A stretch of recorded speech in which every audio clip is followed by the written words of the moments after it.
আসসালামু আলাইকুম সবাইকে স্বাগত জানাচ্ছি বিডি ভিউজে আপনাদের সাথে আছি আমি ফাহাদিয়া মিতো দক্ষিণ এশিয়ার বিভিন্ন দেশে গুপ্ত হত্যা চালানোর পর ভারতের বৈদেশিক গুপ্তচর সংস্থা রিসার্চ অ্যান্ড অ্যানালাইসিস উইং বা র যুক্তরাষ্ট্র ও কানাডাতে একই কাজ করেছে অবশ্য সেখানে তারা ধরা পড়েছে ওয়াশিংটন পোস্ট ও নিউ ইয়র্ক টাইমসের অনুসন্ধানী প্রতিবেদনে উঠে এসেছে পশ্চিমের দেশগুলোতে র কিভাবে হত্যাকাণ্ড ঘটিয়েছে বিস্তারিত থাকছে ইলিয়াস হোসেনের প্রতিবেদনে Over the past number of weeks, Canadian security agencies have been actively pursuing credible allegations of a potential link between agents of the government of India and the killing of a Canadian citizen, Hardeep Singh Nijjar.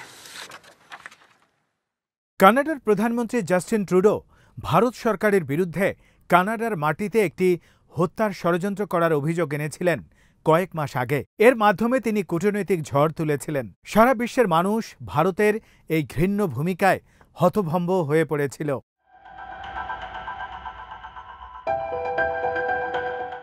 Canada পরোক্ষভাবে বলেছিল ভারত সরকার প্রখ্যাত শিখ জাতীয়তাবাদী নেতা হরদীপ সিং নিজ্জারকে কানাডার মাটিতে হত্যা করেছে গত বছরে জুন মাসে ব্রিটিশ কলম্বিয়ার সারোতে মন্দিরে গুলি করে তাকে হত্যা করা হয় কানাডা বলছে ৩ জন ভারতীয় এই হত্যাকাণ্ড ঘটিয়েছে এই ঘটনায় ভারত সরকারের ভূমিকা নিয়ে তদন্ত চলছে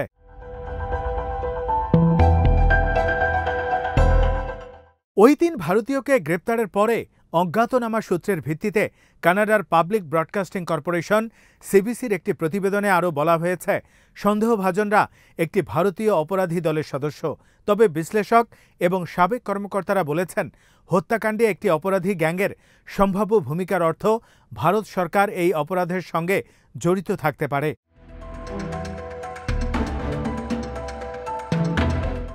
ভারতের বৈদেশিক গুপ্তচর সংস্থা র দক্ষিণ এশিয়ার বিভিন্ন দেশে হত্যাকাণ্ড চালানোর জন্য অপরাধী গ্যাং ব্যবহার করে বলে অভিযোগ দীর্ঘদিনের কানাডার অভিযোগ প্রমাণিত হলে ভারত নিজ্জার হত্যাকাণ্ডের দায়ী হবে এদিকে একটি ভিন্ন মামলায় যুক্তরাষ্ট্রে একজন শিখ নেতা হত্যাচেষ্টা মামলাতেও একই ধরনের অভিযোগ করা হয়েছে বিশ্লেষকরা বলেছেন এতে স্পষ্ট র এখন পশ্চিমা দেশগুলোতে অভিযান চালানোর জন্য ব্যবহার করছে অপরাধীদের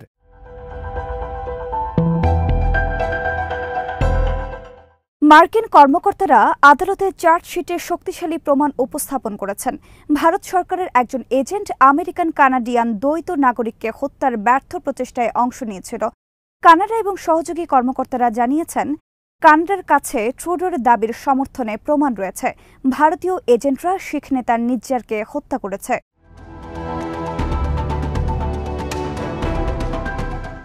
ভারতের প্রধানমন্ত্রী নরেন্দ্র মোদী চলমান নির্বাচনী প্রচারণাতেও বলেছেন তিনি নিরাপত্তার হুমকিকে লক্ষ্যবস্তু করতে বহুদূর যেতে পারেন বক্তৃতার সময় তিনি গর্ব করে বলেছেন কিভাবে তার সরকার শত্রুদের ঘরে গিয়ে তাদের নির্মূল করে এই বক্তব্যের মাধ্যমে তিনি তার দেশের চিরশত্রু পাকিস্তানের ব্যাপারে এসব কথা উল্লেখ করেছেন পাকিস্তানে বেশ কয়েকজন শিখ নেতার রহস্যজনক মৃত্যুতে ভারতের হাত রয়েছে বলে জানিয়েছে ওয়াশিংটন পোস্ট মোদী কোনো দেশের নাম না নিলেও সোশ্যাল মিডিয়ায় তার অনুসারীরা নিজ্জার হত্যাকাণ্ডে মোদীর লম্বা হাতের বিষয়টি উল্লেখ করে উল্লাস প্রকাশ করেছেন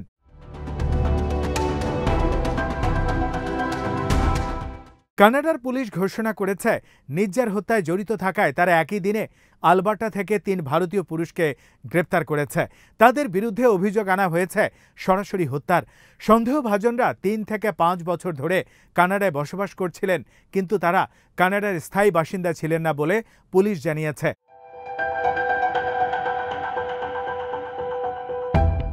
সিবিসি চ্যানেল জানায় এই সন্দেহভাজন খুনিদের নেতৃত্বে ছিলেন লরেন্স বিষ্ণোই 31 বছর বয়সী এই ব্যক্তি খুন চাঁদাবাজি এবং মাদক পাচারের একাধিক মামলায় অভিযুক্ত তিনি এখন ভারতীয় কারাগারে বন্দী তার বাহিনীর সদস্যরা একজন জনপ্রিয় পাঞ্জাবি র্যাপারকে হত্যা এবং বলিউড সেলিব্রিটিদের উপর হামলার হুমকিতে জড়িত ভারতীয় নিরাপত্তা কর্মকর্তারা বিষ্ণুয়ের সাথে যুক্ত অপরাধীদের গ্রেপ্তার করেছে তিনি কারাগারে বেশ ভালো মর্যাদার সাথে আছেন অভিযোগ রয়েছে এই গ্যাংয়ের নেটওয়ার্ক কানাডা পর্যন্ত বিস্তৃত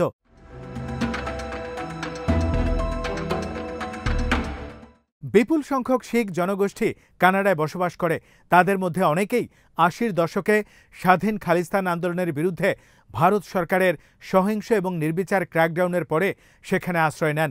ভারত সরকার অভিযোগ করেছে, কানাডা এবং অন্যান্য পশ্চিমা দেশগুলো ভারতের বিচ্ছিন্নতাবাদীদের দমন করার জন্য যথেষ্ট পদক্ষেপ নেয় না।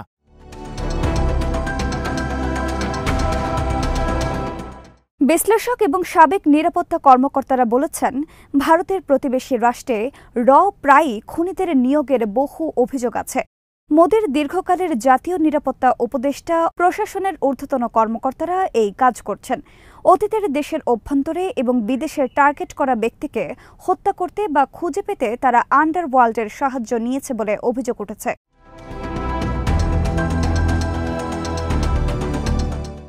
বিষ্ণই কারাগারে থেকেই বিশাল শক্তি প্রদর্শন করেছেন।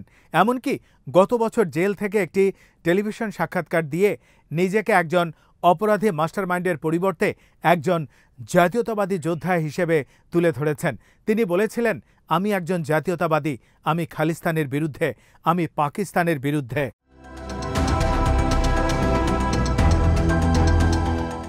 ভারতীয় নিরাপত্তা বিশ্লেষক এবং নয়াদিল্লিতে দক্ষিণ এশিয়ার সন্ত্রাস বিষয়ক একটি পোর্টালের কর্ণধার অজয় সাহানি বলেন, অপরাধী গ্যাংকে গুপ্তচর সংস্থা ব্যবহার করে থাকে সারা বিশ্বেই। এটা অবশ্যই সম্ভব।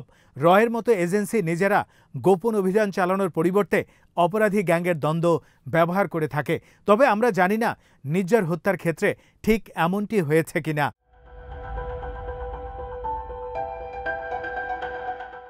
কানাডা এখন পর্যন্ত রয়ের জড়িত থাকার তথ্য প্রকাশ করেনি।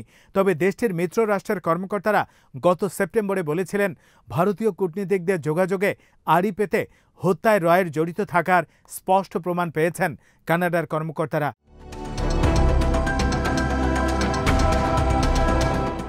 এদিকে ওয়াশিংটন পোস্টে দীর্ঘ এক অনুসন্ধানী প্রতিবেদনে বলা হয়েছে, যুক্তরাষ্ট্রের শিখ নেতা গুরপতবন্ত সিং পান্নুন হত্যার পরিকল্পনা অনুমোদন করেছিলেন রয়ের প্রধান সামন্ত গোয়েল। এ কাজ করতে তিনি বিক্রম যাদব নামে এক কর্মকর্তাকে দায়িত্ব দেন।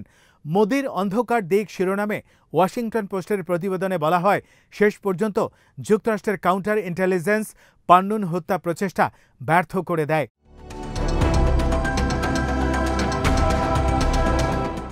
পশ্চিমা নিরাপত্তা কর্মকর্তাদের মতে সিআইএ, এফবিআই এবং অন্যান্য এজেন্সির তদন্তে মোদির ইনার সার্কেলের জড়িত থাকার প্রমাণ মিলেছে।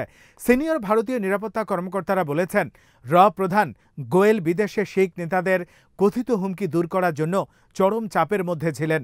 মার্কিন গোয়েন্দা সংস্থাগুলোর মূল্যায়নে বলা হয়েছে, মোদির জাতীয় নিরাপত্তা উপদেষ্টা অজিত দোভাল সম্ভবত শিখ কর্মীদের হত্যা করার জন্য রয়ের পরিকল্পনা সম্পর্কে অবগত ছিলেন। দোভাল বা গোয়েল কেউই এই বিষয়ে মন্তব্য করতে চাননি।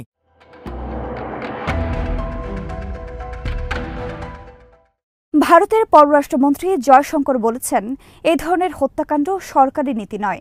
সরকার বিষয়টি তদন্ত করা এবং যুক্তরাষ্ট্রের সঙ্গে সহযোগিতার প্রতিশ্রুতি দিয়েছে। যুক্তরাষ্ট্রের নচ্ছদ করা হত্যা প্রচেষ্টা এশিয়া, ইউরোপ এবং উত্তর আমেরিকায় ভারতীয় প্রবাসীদের বিরুদ্ধে রয়ের আগ্রাসনের একটি বড় প্রমাণ।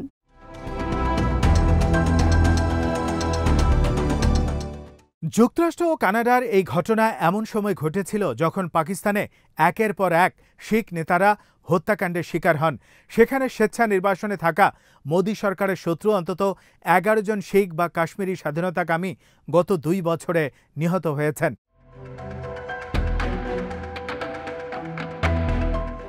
ভারতীয় ও পশ্চিমা কর্মকর্তারা জানান, ভারতীয় গোয়েন্দারা মোদি সরকারের সমালোচক হিসেবে বিবেচিত শিখ এবং অন্যান্য গোষ্ঠীর উপর নজরদারি এবং হয়রানি বাড়িয়েছে। এই কাজ করতে গিয়ে রয়ের অফিসার এবং এজেন্টরা অস্ট্রেলিয়া, জার্মানি এবং ব্রিটেন সহ বিভিন্ন দেশে গ্রেপ্তার, বহিষ্কার এবং তিরস্কারের সম্মুখীন হয়েছেন বলে জানিয়েছে ওয়াশিংটন পোস্ট।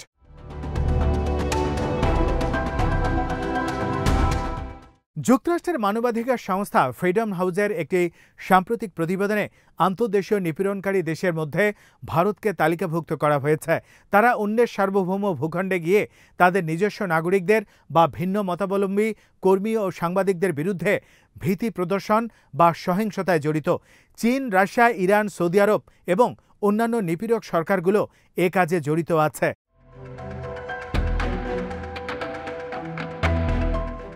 ওয়াশিংটন পোস্ট জানায় তারা আন্তঃসীমান্ত দমনপীড়নের এই বৈশ্বিক উত্থানের তদন্ত করছে, সেই সাথে ভারতের মতো বিশ্বের সবচেয়ে নিপীড়নকারী সরকারগুলোর সাথে যুক্ত কৌশল বের করার চেষ্টা করছে। এজন্য ওয়াশিংটন পোস্টের রিপোর্টাররা নয়াদিল্লি, ওয়াশিংটন, অটোয়া, লন্ডন, প্রাগ এবং বার্লিনে কর্মকর্তা ও বিশেষজ্ঞ সহ কয়েক ডজন ব্যক্তির সাক্ষাৎকার নিয়েছেন।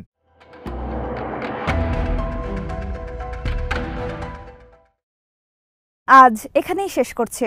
সবাই ভালো থাকুন, সুস্থ থাকুন আর দেখতে থাকুন বিডিপিওস। চ্যানেলটি ভালো লাগলে সাবস্ক্রাইব করুন, সংযুক্ত থাকুন আমাদের ফেসবুক পেজে। আল্লাহ হাফেজ।